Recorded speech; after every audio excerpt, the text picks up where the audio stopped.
আসসালামাইকুম। তারা তো বড় মাপের প্লেয়ার, তারা কি আমাদের লিগে খেলবে? তারা তো আইপিএল খেলে, তারা তো অনেক বড় বড় লিগ খেলে। সেখানে কি আমাদের মতো ছোট লিগে কি তারা সুযোগ পাবে? এভাবেই বলতেছিলেন আপনার ভুট্টেল। আপনার নেপালের ক্যাপ্টেন এভাবেই বলতেছ, কেন ভাই পাবে না? কেন ভাই আপনারা যদি সুযোগ দেন তাহলে নেপালে কেনই বা ক্রিকেট খেলতে আসবে না? সো ব্যাপারটা হচ্ছে নেপালের ইনফ্রাস্ট্রাকচার এবং সবকিছু।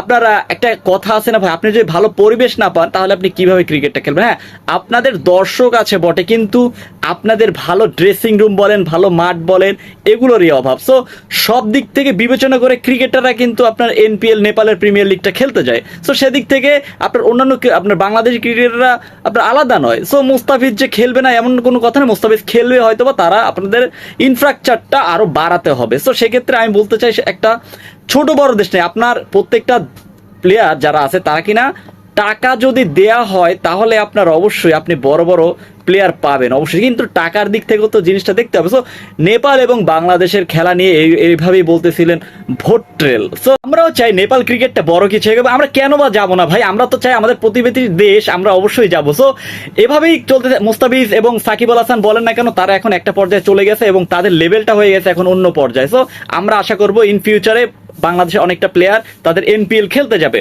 এখন কথা হচ্ছে নেপাল অলরেডি হুমকির মতো দিয়ে দিয়েছে, ভাই আমরা তো বাংলাদেশকে হারাতে চাই এবং আমরা কি পারবো না হারাতে? হ্যাঁ ভাই পারবেন, কারণ আপনারা সাউথ আফ্রিকাকে যেভাবে দেখাইছেন যে আমরা পারি, সেটা আসলে দেখাইলেই হবে। সো আমি জাস্ট ম্যাচ কন্টেস্টের কথা বলছি, একতরফা ম্যাচ বাংলাদেশ করে দিতে পারে, বাংলাদেশে একতরফা ম্যাচ করে দিতে পারে, কিন্তু নেপাল যদি ভালো ক্রিকেটটা খেলে তাহলে অবশ্যই সেখানে আপনার ভালো একটা রেজাল্ট পাওয়া যাবে। এখন কথা হচ্ছে নেপাল জিতবে নাকি বাংলাদেশ জিতবে? প্লিজ কমেন্টে জানিয়ে দিন। আমি পার্সোনালি বাংলাদেশ জিতবে এবং বড় ব্যবধানে জিতবে। আপনি কি মনে করেন?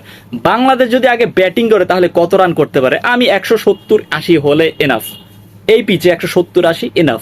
আর যদি নেপাল আগে ব্যাটিং করে তাহলে 130-40-এর মধ্যে আটকিয়ে দিতে হবে, অন্যথায় আপনার সমস্যায় পড়তে পারেন, কারণ নেপালের আপনার বোলিংটা খুবই স্ট্রং এবং বিশেষ করে লামিচানে রয়েছে যেহেতু, সো সেখানে একটা প্রবলেম হতেই পারে।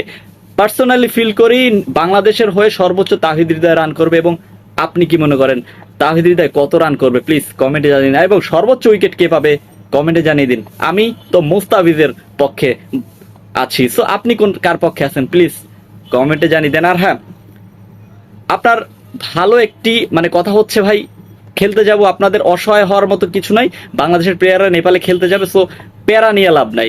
ভিডিওটি ভালো লাগে থাকলে চ্যানেলটা সাবস্ক্রাইব করে পাশে থাকুন। ধন্যবাদ।